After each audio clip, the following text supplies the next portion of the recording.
पूछी जाती है, कांग्रेस और मुस्लिम लीग। तो मैं हेडिंग आप देता हूं कांग्रेस।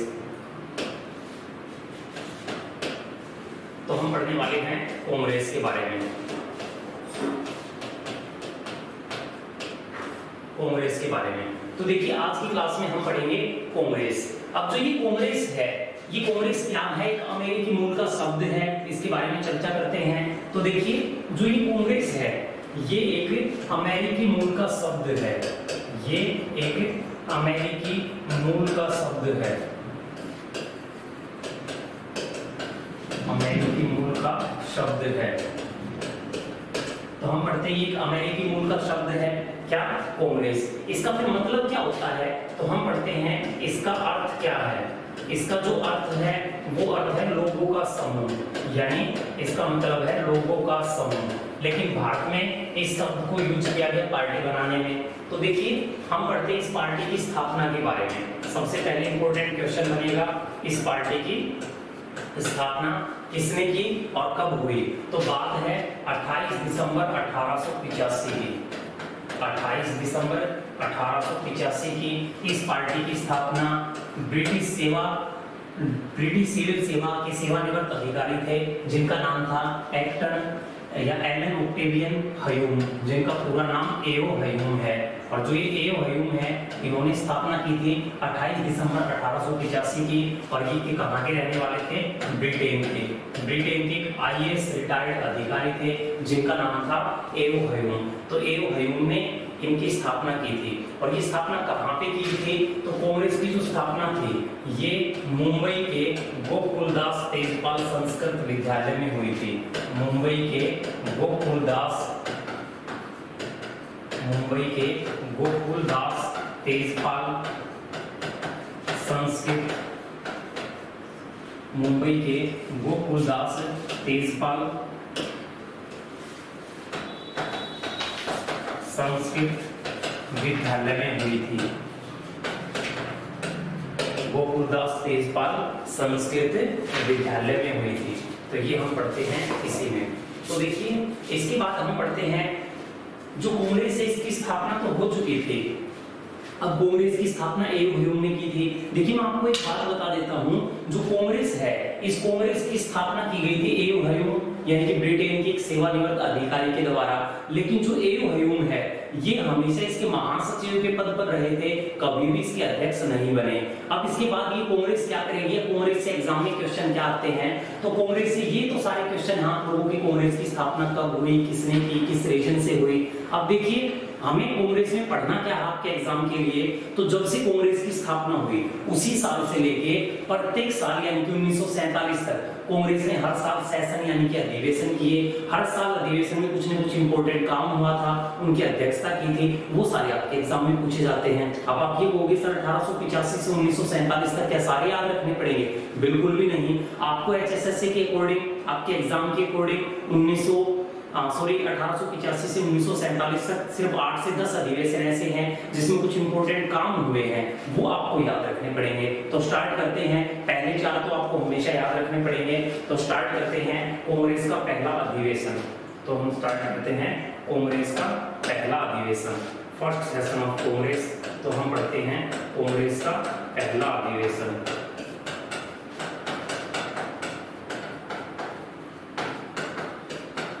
कांग्रेस का पहला अधिवेशन। तो जो कांग्रेस का पहला अधिवेशन है ये कब हुआ था? तो हम पढ़ते हैं कांग्रेस का पहला अधिवेशन 1885 में हुआ था। कांग्रेस का पहला अधिवेशन 1885 में हुआ था। और ये अधिवेशन कहाँ हुआ था? मुंबई में। आपको ये याद रखना पड़ेगा। इसके बाद आप याद रखोगे इस अधिवेशन की अध्यक्षता किसने की थी? इस अधिवेशन की अध्यक्षता किसने की थी? व्योमेश चंद्र बनर्जी, WC बनर्जी बोल दीजिए, व्योमेश चंद्र बनर्जी बोल दीजिए। और ये पहला भारतीय अध्यक्ष था। ये जो था ये पहला भारतीय अध्यक्ष था। तो हम कहते हैं ये पहला भारतीय अध्यक्ष था। और आपके एग्जाम में एक बार आ चुका है, अलग की एग्जाम में कांग्रेस के पहले अध्यक्ष कौन थे? WC बनर्जी। इसके बाद हम पढ़ते हैं कांग्रेस का दूसरा सेशन, कांग्रेस का दूसरा अधिवेशन, दूसरा अधिवेशन अगले ही साल हुआ था 1886 में। और ये कहाँ पे हुआ था? तो दूसरा अधिवेशन कलकत्ता में हुआ था। तो हम पढ़ते हैं कांग्रेस का जो दूसरा अधिवेशन था, ये दूसरा अधिवेशन 1886 में कलकत्ता में हुआ था। इसकी अध्यक्षता किसने की थी? तो आप याद रखोगे, इसकी अध्यक्षता की थी दादा भाई नौरोजी ने। इसकी जो अध्यक्षता की थी वो दादा भाई नौरोजी ने की थी। ये भी याद रखोगे, इसकी जो अध्यक्षता थी वो किसने की थी? दादा भाई नौरोजी ने। अब देखिए यहां से क्वेश्चन बन जाता आपका, मैं यहाँ पे लिख देता हूँ, ये कांग्रेस के, आपसे कई बार एग्जाम में ये क्वेश्चन पूछा जाता है, कांग्रेस के पहले पारसी अध्यक्ष कौन थे? तो ये कांग्रेस के पहले पारसी अध्यक्ष थे, यानी ये पारसी रिलीजन, पारसी धर्म से थे, पारसी अध्यक्ष थे। जैसे पहला भारतीय अध्यक्ष कौन? डब्ल्यू.सी. बनर्जी। पहला पारसी अध्यक्ष कौन? दादा भाई नौरोजी। हाँ, दादा भाई नौरोजी से कॉमन क्वेश्चन आप लोगों ने हमेशा पढ़ा होगा। दादा भाई नौरोजी को grand old man of India बोला जाता है, भारत का लोहवर्ग पुरुष बोला जाता है। किसको? दादा भाई नौरोजी को। इसके बाद हम पढ़ते हैं कांग्रेस का तीसरा सेशन। तो हम पढ़ने वाले हैं कांग्रेस का थर्ड अधिवेशन, कांग्रेस का तीसरा अधिवेशन, कांग्रेस का तीसरा अधिवेशन। और ये तीसरा अधिवेशन कांग्रेस का कहाँ हुआ था? मद्रास में हुआ था। तो आप याद रखोगे, कांग्रेस का तीसरा अधिवेशन कब हुआ? मद्रास में हुआ था। हुआ कब था? 1887 में। इसकी अध्यक्षता किसने की थी? तो इसकी अध्यक्षता की थी बदरुद्दीन तैयब जी ने। इसकी जो अध्यक्षता की थी वो किसने की थी? बदरुद्दीन तैयब जी ने। तो थर्ड अधिवेशन मद्रास में 1887 में अध्यक्षता किसने की थी? बदरुद्दीन तैयब जी ने की थी। फिर क्वेश्चन क्या बनेगा आपका एग्जाम का? तो आपके एग्जाम का बनेगा क्वेश्चन कांग्रेस का पहला मुस्लिम अध्यक्ष। तो आपसे एग्जाम में यही पूछा जाता है, कांग्रेस का पहला मुस्लिम अध्यक्ष कौन था? बदरुद्दीन तैयब जी 1887 में तीसरे अधिवेशन की अध्यक्षता की। इसके बाद हम पढ़ते हैं कांग्रेस का फोर्थ अधिवेशन। चौथा अधिवेशन कहाँ हुआ था? तो कांग्रेस का जो चौथा अधिवेशन था वो इलाहाबाद में हुआ था। तो आप याद रखोगे, कांग्रेस का चौथा अधिवेशन इलाहाबाद में हुआ था। और ये हुआ कब था? अगले ही साल 1888 में। अध्यक्षता किसने की थी? अध्यक्षता की थी जॉर्ज यूले ने। अध्यक्षता की थी जॉर्ज यूले ने। और आप पढ़ोगे, यहाँ से आपके एग्जाम का क्वेश्चन क्या बनेगा? तो एग्जाम का क्वेश्चन आपसे पूछा जाएगा, कांग्रेस का पहला अंग्रेजी अध्यक्ष कौन था? तो याद रखेंगे, पहला जो अंग्रेजी अध्यक्ष था वो यही था। तो आप याद रखेंगे, कांग्रेस का जो पहला अंग्रेजी अध्यक्ष था वो जॉर्ज यूले था। इसके बाद देखिए, ये चार तो कंटिन्यू हैं, आपको कंटिन्यू याद रखने पड़ेंगे। चारों में अलग अलग अध्यक्ष हैं, पहले में भारतीय, दूसरे में पारसी, तीसरे में मुस्लिम, चौथे में अंग्रेजी। इसके बाद के जो इंपॉर्टेंट है हम वही पढ़ेंगे। एज एग्जांपल देखिए डायरेक्टली अब हम पढ़ने वाले हैं 1896 का। इसके बाद इंपॉर्टेंट है 1896 का कलकत्ता अधिवेशन। 1896 में कलकत्ता में सेशन हुआ था।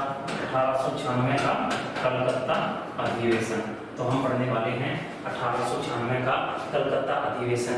इसकी अध्यक्षता किसने की थी? तो इसकी जो अध्यक्षता थी वो की थी रहीमतुल्लाह शानी ने।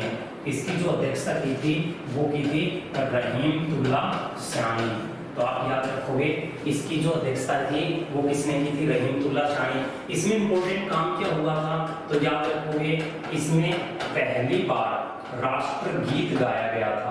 पहली बार राष्ट्रगीत, आप सभी को याद होगा, पहली बार राष्ट्रगीत गाया गया। राष्ट्रगीत का नाम क्या है? हमारे राष्ट्रगीत का वंदे मातरम। हमारे राष्ट्रगीत का नाम है वंदे मातरम। और ये किसने लिखा था? बंकिम चंद्र चटर्जी ने लिखा था। ये सारी कॉमन बातें हैं, बचपन से पढ़ के आए हो, वंदे मातरम। इसके बाद हम पढ़ते हैं कांग्रेस का अगला इंपॉर्टेंट सेशन। तो हम पढ़ते हैं इसके बाद अगला 1907 का सूरत अधिवेशन। 1907 का सूरत सेशन, सूरत अधिवेशन। जो सूरत अधिवेशन है ये 1907 में हुआ। इसकी अध्यक्षता किसने की थी? तो इसकी अध्यक्षता की थी रास बिहारी बोस ने। इसकी जो अध्यक्षता की थी वो की थी रास बिहारी बोस ने। तो याद रखोगे, 1907 का सूरत अधिवेशन, इसकी अध्यक्षता किसने की थी? रास बिहारी बोस ने। इसमें क्या हुआ था? कांग्रेस दो हिस्सों में टूट गई थी। तो आप इसमें याद रखोगे, जो कांग्रेस थी, जो जो कांग्रेस थी वो दो भागों में बटी थी, दो भागों में बट गई थी। अब आप ये कहोगे सर कौन से दो भागों में बटी थी, तो वो भी हम पढ़ने वाले हैं हमारे नेक्स्ट पेज के ऊपर। तो देखिए जो कांग्रेस है वो कांग्रेस दो भागों में बटी थी। वो दो भाग कौन से थे कांग्रेस के, तो हम पढ़ते हैं कांग्रेस दो भागों में बटी थी। तो सबसे पहला भाग था, इस भाग का नाम था गरम दल।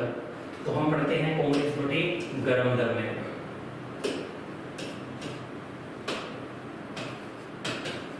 एक भाग का नाम था गरम दल और एक भाग का नाम था नरम दल। तो हम पढ़ेंगे एक भाग का नाम था गरम दल, एक भाग का नाम था नरम दल। तो देखिए गरम दल के नेताओं के नाम कौन से थे, या गरम दल में कौन से थे, तो आप बचपन से सुन के आए होंगे लाल बाल पाल के नाम से। तो लाला लाजपत राय इसमें थे, लाला लाजपत राय। बाल से बाल गंगाधर तिलक, बाल गंगाधर तिलक। और नंबर 3 थे पाल से विपिन चंद्र पाल, पाल से क्या बनेगा विपिन चंद्र पाल। और इसमें एक और थे जिनका नाम था अरविंद घोष, जिनका नाम था अरविंद घोष। एक और थे जिनका नाम था अरविंद घोष। ऐसे ही आपको नरम दल के नेताओं के नाम याद रखने हैं। तो जो नरम दल के नेता थे इनमें आप लोग याद रखते हुए सारे वर्ग नेता थे। एज फॉर एग्जांपल जैसे फिरोज शाह मेहता, इसमें हम याद रखेंगे फिरोज शाह मेहता। नंबर 2 पे पंडित मदन मोहन मालवीय, पंडित मदन मोहन मालवीय, पंडित मदन मोहन मालवीय। नंबर 3 पे दादा भाई नौरोजी, नंबर 4 पे सुरेंद्र नाथ बनर्जी, सुरेंद्र नाथ बनर्जी। नंबर 5 पे थे, हम पढ़ते हैं गोपाल कृष्ण गोखले, गोपाल कृष्ण गोखले। तो ये हम पढ़ते हैं इसी में। अभी निकल गया।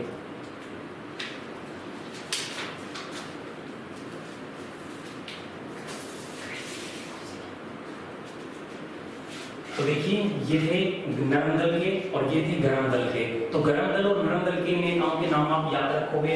इसके बाद हम पढ़ते हैं कांग्रेस का अगला अधिवेशन जो हमारे लिए इंपॉर्टेंट है। तो हम पढ़ेंगे कांग्रेस का अगला अधिवेशन। तो देखिए कांग्रेस का अगला अधिवेशन था 1911 का कलकत्ता अधिवेशन, 1911 का कलकत्ता अधिवेशन, 1911 का कलकत्ता अधिवेशन। तो हम पढ़ते हैं 1911 वाला कलकत्ता अधिवेशन। इसमें क्या इंपोर्टेंट काम हुआ था, तो इसमें सबसे पहले तो आप यही याद रखोगे इसकी अध्यक्षता किसने की थी। इसकी अध्यक्षता की थी पंडित बिशन नारायण धर ने, इसकी अध्यक्षता की थी पंडित बिशन नारायण धर ने, पंडित बिशन नारायण धर ने इसकी अध्यक्षता की थी। इसमें इंपोर्टेंट काम क्या हुआ था, तो इसमें पहली बार इस अधिवेशन में पहली बार राष्ट्रगान गाया गया था। आप सभी को पता होगा राष्ट्रगान के बारे में, जिसको आप जन गण मन बोलते हो। तो पहली बार राष्ट्रगान गाया गया था। अब देखिए जो ये राष्ट्रगान है ये किसने लिखा था, तो आप सभी को बताइए किसने लिखा था, रविंद्रनाथ टैगोर ने। तो हम पढ़ते हैं पहली बार राष्ट्रगान गाया गया था। इसके बाद हम पढ़ते हैं कांग्रेस का अगला सेशन। अगला सेशन देखिए, इसके बाद आप पढ़ोगे 1916 का लखनऊ अधिवेशन, 1916 का लखनऊ अधिवेशन,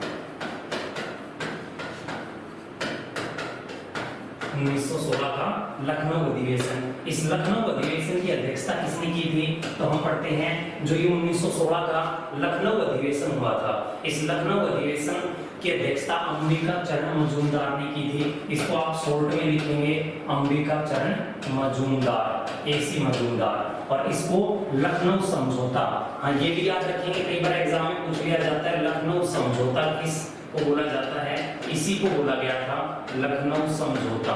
तो आप याद रखोगे इसी को बोला गया था लखनऊ समझौता। यही था लखनऊ समझौता।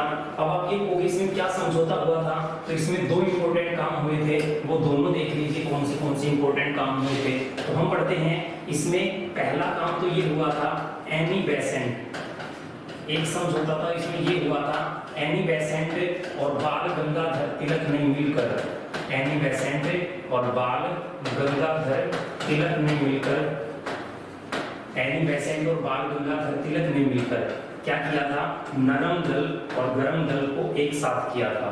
नरम दल व गरम दल को एक साथ किया था। तो आप याद रखोगे एनी बेसेंट और बाल गंगाधर तिलक के प्रयासों से नरम दल और गरम दल एक साथ आए थे। एक ये समझौता हुआ था। और दूसरा समझौता क्या हुआ था, दूसरा समझौता ये हुआ था नंबर 2 पे एनी बेसेंट, दूसरा समझौता ये था एनी बेसेंट और मोहम्मद अली जिन्ना के प्रयासों से, मोहम्मद अली जिन्ना के प्रयासों से क्या हुआ था, इनके प्रयासों से कांग्रेस में मुस्लिम लीग भी एक साथ आए थे। कांग्रेस प्लस मुस्लिम लीग जो पार्टी थी ये भी एक साथ आए थे। तो आप याद रखोगे कांग्रेस में मुस्लिम लीग जो पार्टी थी वो एक साथ आई थी। तो इस लखनऊ के अंदर दो समझौते हुए थे, एनी बेसेंट और बाल गंगाधर तिलक के प्रयासों से गरम दल नरम दल जो 1907 में अलग अलग हुए थे वो साथ आए, और कांग्रेस और मुस्लिम लीग जो अलग थी वो मोहम्मद अली जिन्ना और एनी बेसेंट के प्रयासों से एक साथ आई थी। तो इसको भी आप याद रखोगे। इसके बाद हम पढ़ते हैं नेक्स्ट 1900, इसके बाद आप पढ़ोगे इससे अगला 1917 का कलकत्ता अधिवेशन। इसके बाद हम पढ़ेंगे 1917 का कलकत्ता अधिवेशन, 1917 का कलकत्ता अधिवेशन। और जो कलकत्ता अधिवेशन है इसकी अध्यक्षता किसने की थी, तो इसकी अध्यक्षता की थी एनी बेसेंट ने ही, क्योंकि वो पॉपुलर हो चुकी थी। तो हम पढ़ते हैं इसकी अध्यक्षता एनी बेसेंट ने की थी। इंपॉर्टेंट क्वेश्चन क्या बनेगा, कांग्रेस की पहली महिला अध्यक्ष। तो इंपॉर्टेंट क्वेश्चन क्या बनेगा, कांग्रेस की पहली महिला अध्यक्ष। तो आप याद रखोगे कांग्रेस की पहली महिला अध्यक्ष। तो आप याद रखोगे कांग्रेस की पहली महिला अध्यक्ष 1917 के कलकत्ता अधिवेशन के अंदर बनी थी। इसके बाद हम याद रखते हैं नेक्स्ट इंपोर्टेंट आपको याद रखना पड़ेगा 1923 का। तो आप याद रखोगे 1923 का दिल्ली अधिवेशन। हाँ, दिल्ली के अंदर एक अधिवेशन हुआ था। तो आप याद रखोगे 1923 का दिल्ली का अधिवेशन, दिल्ली सेशन। अध्यक्षता किसने की थी, तो इसकी जो दिल्ली वाला जो दिल्ली वाला अधिवेशन था, तो हम पढ़ते हैं 1923 के अंदर दिल्ली के अंदर एक अधिवेशन हुआ था। और जो ये दिल्ली वाला अधिवेशन था इसकी जो अध्यक्षता थी वो मौलाना अबुल कलाम ने की थी। तो हम पढ़ते हैं इसकी जो अध्यक्षता थी वो की थी मौलाना अबुल कलाम ने, मौलाना अबुल कलाम ने। तो हम पढ़ते हैं मौलाना अबुल कलाम ने। अब आप ये कहोगे सर इसमें क्वेश्चन क्या बनेगा, तो क्वेश्चन आप याद रखोगे कांग्रेस का युवा अध्यक्ष, कांग्रेस का सबसे युवा अध्यक्ष। तो आपसे ये पूछा जाता है कांग्रेस का सबसे युवा अध्यक्ष कौन था, या किस अधिवेशन की अध्यक्षता की थी, मौलाना अबुल कलाम आजाद, और 1923 के दिल्ली अधिवेशन की अध्यक्षता की थी। इसके बाद हम पढ़ते हैं 1924 का। इसके बाद आप याद रखोगे 1924 का बेलगाम अधिवेशन, बेलगाम अधिवेशन, 1924 का बेलगाम अधिवेशन। इसकी अध्यक्षता किसने की थी, तो इसकी अध्यक्षता की थी आपके राष्ट्रपिता महात्मा गांधी ने, मोहनदास करमचंद गांधी ने। इसमें कोई इंपॉर्टेंस नहीं है, महात्मा गांधी अपने आप में ब्रांड हैं। तो आपसे डायरेक्टली पूछा जाता है महात्मा गांधी ने किस अधिवेशन की अध्यक्षता की थी, तो ये भी आप याद रखोगे। इसके बाद आप पढ़ोगे 1925 का कानपुर अधिवेशन। इसके बाद आप याद रखोगे 1925 का कानपुर अधिवेशन।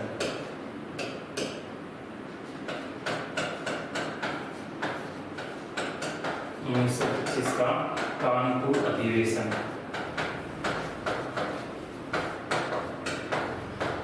और और जो ये कानपुर अधिवेशन था इसकी अध्यक्षता किसने की थी? तो इसकी अध्यक्षता की थी श्रीमती सरोजिनी नायडू ने।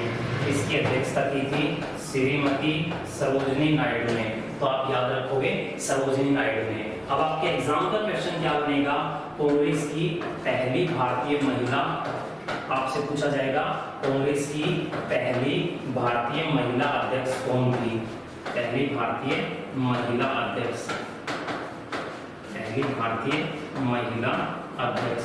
तो आप याद रखोगे कांग्रेस की पहली भारतीय महिला अध्यक्ष कौन थी? सरोजिनी नायडू, जिन्होंने 1925 के कानपुर अधिवेशन की अध्यक्षता की थी। इसके बाद हम पढ़ते हैं 1929 का। इसके बाद आप पढ़ोगे 1929 का लाहौर अधिवेशन, ग्राम सचिव के एग्जाम में पूछा गया। 1929 का लाहौर अधिवेशन, इसकी जो अध्यक्षता थी वो किसने की थी? तो वो की थी आपके राष्ट्रीय चाचा पंडित जवाहरलाल नेहरू। पंडित जवाहरलाल नेहरू ने की थी। इसमें इंपॉर्टेंट काम क्या हुआ था वो हमें समझना है। तो देखिए इसमें मैं लिख भी देता हूँ, साथ में बताऊंगा। इसमें पंडित जवाहरलाल नेहरू ने रावी नदी के तट पर, पंडित जवाहरलाल नेहरू ने रावी नदी के तट पर झंडा फहराया था, झंडा फहराया था। और प्रत्येक आने वाली 26 जनवरी को, प्रत्येक आने वाली 26 जनवरी को, प्रत्येक आने वाली 26 जनवरी को पूर्ण स्वाधीनता दिवस बनाने की मांग की। पूर्ण स्वाधीनता दिवस बनाने की मांग की थी। तो हम पढ़ते हैं पूर्ण स्वाधीनता दिवस। तो जो 26 जनवरी को पहले डिसाइड कर दिया गया था, तो हम पढ़ते हैं रावी नदी के तट पे पंडित जवाहरलाल नेहरू ने नवग्रही तिरंगे झंडा फहराया और यहाँ पे प्रत्येक आने वाली 26 जनवरी को पूर्ण स्वाधीनता दिवस बनाने के लिए कहा गया। इसके बाद जो अगला इम्पोर्टेंट सेशन है वो है 1931 का कराची सेशन। 1931 का कराची अधिवेशन, 1931 का कराची अधिवेशन, इसकी अध्यक्षता किसने की थी? तो इसकी अध्यक्षता की थी सरदार वल्लभ भाई पटेल ने। इसकी अध्यक्षता की थी सरदार वल्लभ भाई पटेल ने। इसमें आपके एग्जाम का क्वेश्चन क्या बनेगा? तो वो देखिए, इसमें आपके एग्जाम का क्वेश्चन ये बनेगा, पहली बार मौलिक अधिकारों की मांग किस अधिवेशन में की गई थी? तो आप कहोगे पहली बार मौलिक अधिकारों की जो मांग थी वो कराची सेशन में कही गई थी। इसमें मौलिक अधिकारों की मांग की थी सरदार वल्लभ भाई पटेल ने। तो पहली बार मौलिक अधिकारों की मांग की गई थी। इसके बाद हम पढ़ते हैं नेक्स्ट 1937 का, 1937 का फैजपुर अधिवेशन। 1937 का फैजपुर अधिवेशन, और जो ये फैजपुर अधिवेशन था 1937 का, इसकी जो अध्यक्षता थी वो किसने की थी? तो ये भी की थी पंडित जवाहरलाल नेहरू ने। और यहाँ पे एग्जाम का क्वेश्चन क्या बनेगा? तो एग्जाम का ये बनेगा कांग्रेस का पहला गांव में आयोजित सेशन, पहला गांव में, और ये कर्नाटक में पड़ता है, ये वाला गांव याद रखेंगे, पहला गांव में आयोजित अधिवेशन, पहला गांव में आयोजित अधिवेशन था, आप ये याद रखेंगे। इसके बाद हम पढ़ते हैं, इसके बाद हम पढ़ेंगे 1938 का हरिपुरा अधिवेशन। 1938 का हरिपुरा अधिवेशन, हरिपुरा अधिवेशन, 1938 का हरिपुरा अधिवेशन। और इसी के साथ में साथ एक और लिख देता हूँ 1939 का त्रिपुरी अधिवेशन। एक साथ लिखने का रीजन क्या है अभी पता चल जाएगा। तो देखिए इन दोनों की जो अध्यक्षता थी वो की थी सुभाष चंद्र बोस ने, नेताजी सुभाष चंद्र बोस ने इन दोनों की अध्यक्षता की थी। तो देखिए यहाँ पे मैं छोटी सी कहानी बता देता हूँ सिर्फ याद रखने के लिए। तो इन दो की ये दिल्ली पुलिस के एग्जाम में पूछे गए थे 1938 के हरिपुरा अधिवेशन, 1939 का त्रिपुरी। यहाँ पे सुभाष चंद्र बोस ने जब हरिपुरा अधिवेशन की अध्यक्षता की तो ये इतने अच्छे नेता थे, इतने अच्छे वक्ता थे कि ये सभी लोगों को पसंद आए थे। तो यहाँ पे सारे कांग्रेसी चाहते थे 1939 के त्रिपुरी अधिवेशन की अध्यक्षता यही करे, लेकिन महात्मा गांधी को ये पसंद नहीं थे। तो महात्मा गांधी ने इनके ऑपोजिट में अपना एक कैंडिडेट खड़ा किया जिसका नाम था पट्टाभी सीतारामैया, और इन्होंने पट्टाभी सीतारामैया को भारी वोटों से हरा के त्रिपुरी अधिवेशन की अध्यक्षता की। लेकिन इस बीच क्या हुआ, महात्मा गांधी नेताजी के बीच में सुभाष चंद्र बोस के बीच में अनबन हुई, जिसके चलते इन्होंने 1939 में क्या किया, कांग्रेस पद से इस्तीफा दे दिया।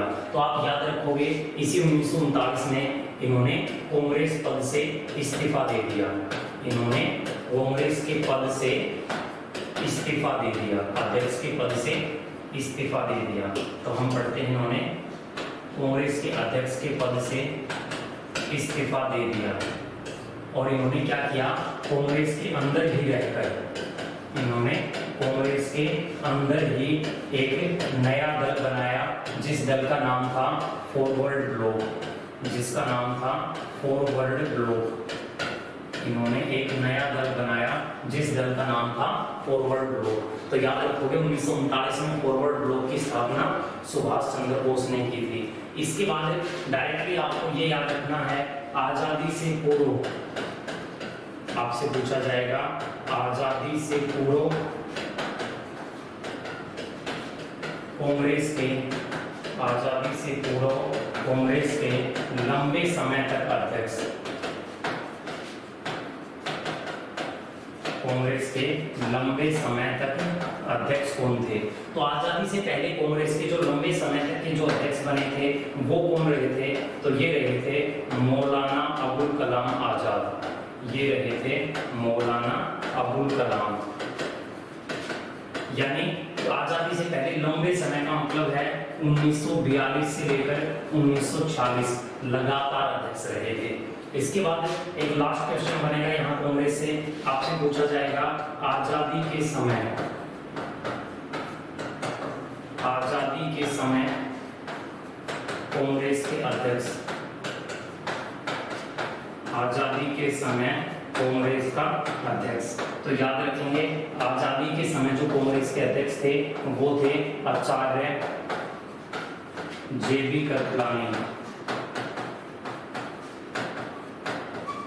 आचार्य जेबी कृपलानी। तो आप याद रखोगे आजादी के समय कांग्रेस के लंबे समय तक जो अध्यक्ष थे वो आचार्य जेबी कृपलानी थे। तो ये थी आपकी कांग्रेस पार्टी और कांग्रेस से आने वाले सारे के सारे क्वेश्चन। अब हम पढ़ने वाले हैं किसके बारे में? भारत की दूसरी बड़ी या मेजर पार्टी के बारे में जिसका नाम है मुस्लिम लीग। तो हम यहाँ पढ़ने वाले हैं किसके बारे में? मुस्लिम लीग के बारे में। तो नेक्स्ट करते हैं और स्टार्ट करते हैं किसको पढ़ना? मुस्लिम लीग को।